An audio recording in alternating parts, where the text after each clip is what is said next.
Hello મિત્રો, તો આજે સવારમાં ઉઠતા કોતેડું આવી ગયું. તો આજે ખેતરમાં જવા માટે અમારે રજા છે, કારણ કે સવારમાં કોતેડું આવી ગયું છે.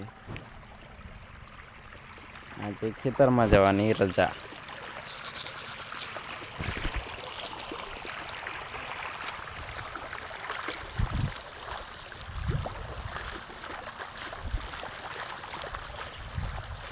તમારે પણ વરસાદ પડ્યો કે નહીં, જલ્દી કોમેન્ટ કરીને બતાવજો.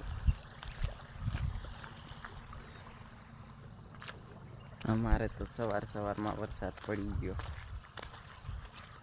હું બ્રશ પણ કરું છું હમણાં. તમારી બાજુ કેટલો વરસાદ પડ્યો, જલ્દી કોમેન્ટ કરીને બતાવજો.